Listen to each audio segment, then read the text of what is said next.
Welcome to the Factos new series. इस series में हम जानेंगे कि धर्म का जन्म कैसे हुआ, कहां से शुरू हुआ और क्यों हुआ।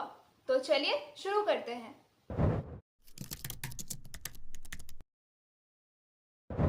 कहानी शुरू होती है लगभग 3 लाख साल पहले, जब पहली बार होमोसेपियंस यानी हम जैसे मॉडर्न ह्यूमंस अफ्रीका में इवॉल्व हुए।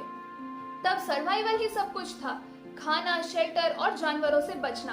इंसान के पास ना टेक्नोलॉजी थी, ना लैंग्वेज और ना ही लिखने का ज्ञान।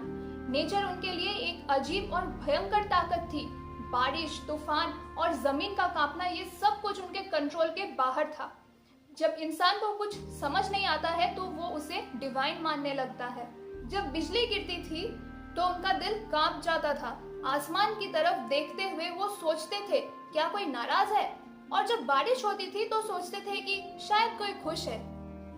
जैसे जैसे समय बीता, इंसान ने हर प्राकृतिक चीज में एक स्पिरिट महसूस करनी शुरू की, जिसे एनिमिज्म कहा जाता है। पेड़, पहाड़, पानी, सूरज, सब कुछ उनके लिए जिंदा थे। हर एक चीज में एक छुपी हुई आत्मा, एक छुपी हुई शक्ति होती थी। फिर आई मौत। जब कोई अपना चला जाता था तो सवाल उठता था, क्या ये बस शव रह गया है या कुछ और भी है जो जिंदा है। और यहीं से शुरू हुई एंसेस्टर वर्शिप। मरने के बाद भी लोग उनकी याद में रिचुअल्स करते, क्योंकि उन्हें लगता था कि उनकी आत्मा आसपास है, उन्हें देख रही है। लगभग 50,000 साल पहले इंसान ने डेड बॉडीज के साथ टूल्स, फूड और ज्वेलरी डालना शुरू किया। ये आफ्टर लाइफ का पहला सबूत था। इसी दौरान कुछ लोगों ने क्लेम किया कि वो स्पिरिट से बात कर सकते हैं, जिन्हें शामन्स कहा गया। ये वो लोग थे जो कहते थे कि तुम मुझे फॉलो करो, मैं स्पिरिट्स को खुश कर दूंगा। रिचुअल्स, चैंट्स और सिंबॉलिक ड्राइंग्स, ये सब धीरे धीरे धर्म के पहले रूल्स बन गए। फायर के चारों तरफ लोग बैठते, कोई एक आदमी मंत्र जाप करता और ट्रांस में चला जाता। ये था ऑर्गेनाइज्ड रिलीजियन का रूडिमेंटरी फॉर्म, फियर से फेथ तक का पहला कदम। फिर आई एक बड़े बदलाव की घड़ी, जब इंसान खेती करनी सीखी। एग्रीकल्चर ने गांव देना शुरू किया और फिर गांव से नगर बने। जब सोसाइटी कॉम्प्लेक्स हुई तो रिलीजियन भी कॉम्प्लेक्स हो गया। हर शहर का अपना देवता बना। एक पूरा सिस्टम डेवलप हुआ जिसमें गॉड्स अलग अलग रोल्स में डिवाइड हो गए। कोई सन गॉड, कोई रेन गॉड तो कोई वॉर गॉड।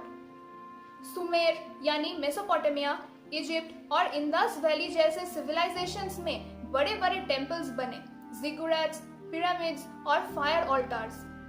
ये सब उसी आइडिया का हिस्सा था, अर्थ पर एक ऐसी जगह जहां भगवान को बुलाया जा सके। रूलर्स ने अपने आप को डिवाइन कहना स्टार्ट किया, या भगवान के रिप्रेजेंटेटिव्स। रिलीजियन एक पॉलिटिकल टूल बन गया। लोगों को मॉरल सिस्टम मिल गया और कुछ लोगों को पावर्स मिल गया। तो सवाल उठता है कि रिलीजियन बना क्यों?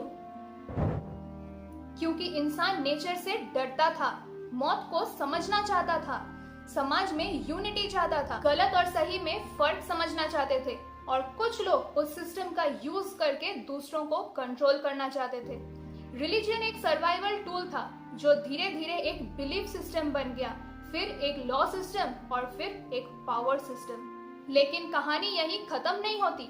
जब पहली सिविलाइजेशन उभर रही थी तब उनके लिखे गए कुछ प्राचीन टेक्स्ट ने अलग ही कहानी कहनी शुरू की। एक ऐसे समय की जब लोग कहते थे कि उनके पास ज्ञान आसमान से आया था।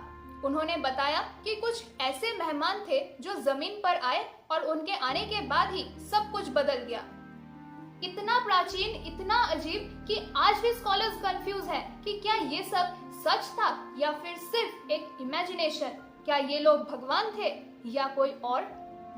अगले पार्ट में हम जानेंगे एक ऐसे सिविलाइजेशन के बारे में जिसका नाम शायद आपने अपने टेक्स्ट बुक में एक छोटे से चैप्टर में पढ़ा होगा, लेकिन इनका प्राचीन रिकॉर्ड आज भी दुनिया के सबसे बड़े राजों में से एक है। एक पुरानी सभ्यता और उनके देवताओं के राज।